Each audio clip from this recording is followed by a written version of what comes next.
Right, Mr. Black, Catherine, welcome to the Scroll Interview of the Week. This is the second Scroll Interview of the Week. Obviously, we had Mrs. Dunn on the first one.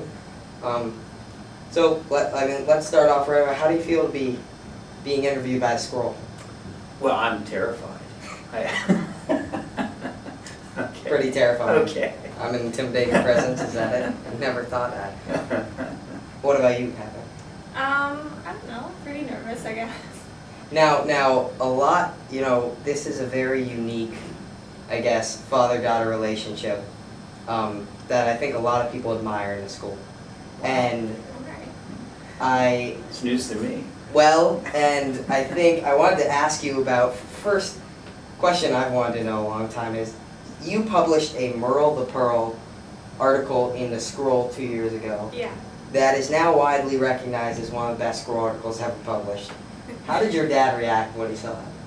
Well, I asked him if I could write it about him, and he said yes, and I let him read it and take things out that he didn't want me to write about.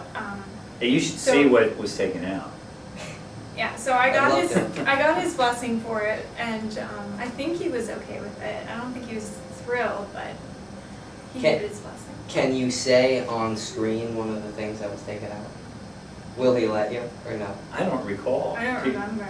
Yeah, there were some stories that were too embarrassing. So they must have been bad if I protested. Yes. Well, I mean that segues nicely into the people in your class that have taken your class, which is an amazing class. But one of the pleasures in the class is not just learning about modern European history, but getting to know you, and you tell a lot of stories in that class. And a lot of these questions are actually courtesy of your daughter, so I'll give credit where credit is due. But a funny story that I think some people have heard, but not in detail. Have you ever tackled anybody at a cross country event? Yeah, okay. Well, one cross. I mean, I had, again, I wanted to say this about Mrs. Dunn. I have not seen her interview.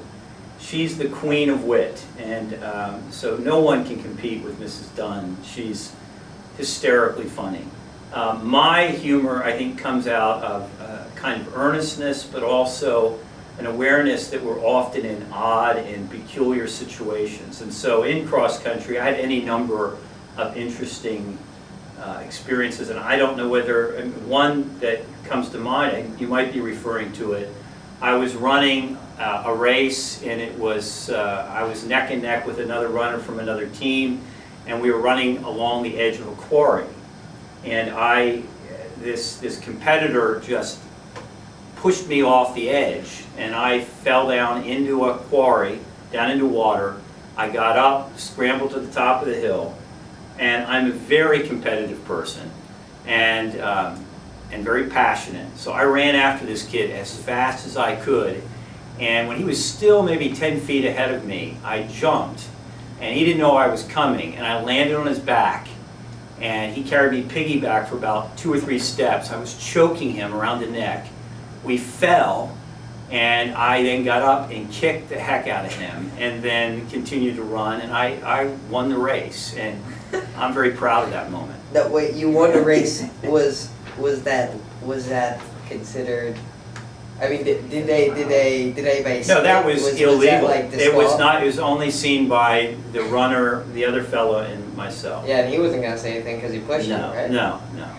We were both cut though. We were both cut up pretty well and bleeding, but yeah, I got the best of that one. Now, obviously, there are a lot of questions on here that we want to get to, and a lot of them are going to be hypothetical questions and related to your class. Okay. So I think most of the viewers are going to be able to relate to if they had your class. Okay. But before we get to that, I want to ask Catherine a question. At dinner, what's a typical or atypical conversation like in the Black family household at the dinner table? Well, I don't know if you've noticed, but my dad asks a lot of questions. So I don't know. He did ask a lot of questions. So, I never know. Yeah, well, that's what happens a lot. So he'll ask us questions about school or what we're studying.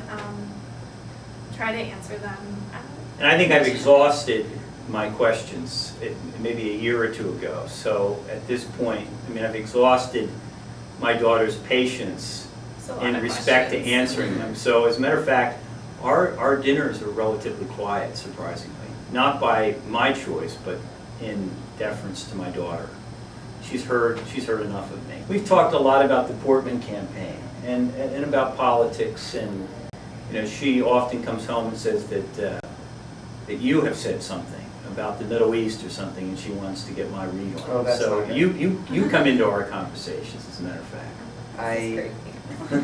That's no, it's not great. It scares me a little bit. I'm wondering what stupid things I've said. Trying to think back now. All right. Well, we've got some really fun hypothetical Okay. questions, and I thought these would be fun relating to your class. So, first one right off the bat is something that I've always wanted to know. There's a bomb in the Duomo and the David, Yes. and they're set to go off, and you can only save one of them. Which do you go and save? The David. The David. Yeah. Why? Well, the first time we went to Florence, my wife and I, when we saw the David, we were standing in front of it.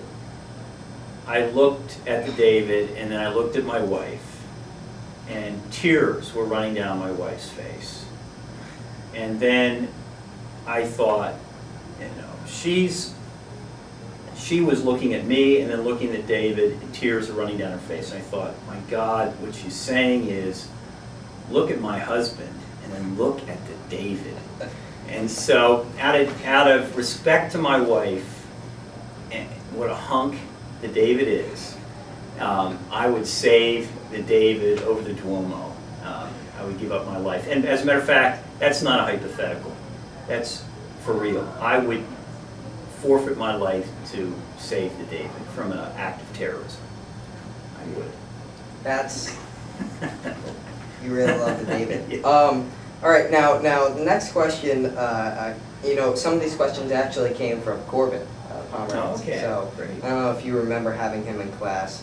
Sure. Now, we study a lot of Mhm. architects in your class, Mhm. and if you could have any of those architects, or any architects that we haven't studied, design you a home, Mhm. who would it be? Well, you know, the answer that comes to mind first would be Frank Gehry, but maybe that's the one that people would predict. I'm saying this from my gut. I love the work of Michael McInturf, and I like very much what he's done with his school. And I'd like Daniel Liebeskind, as I think people know, but obviously there's a special affinity toward Frank Lloyd Wright. Now, I want to keep Catherine answering some of these questions as well, because I think her answer is just as interesting as yours. What was your dad's reaction when Patrick McGeown died? I think it was a year ago. Yeah. Well, he was very upset. I was a little surprised at how upset he was, and I think I might have said something about that in the article. I don't remember. But yeah, he was very upset. I think he was a childhood hero of his man crushes. She uses the word man crush, and I think students get a kick out of that. I am, and again, I don't know how this will come across in an interview. You know, I am 100% heterosexual, and I am confident about who I am, and I find both, obviously, I find men, compelling men, to be something worth noting and admiring.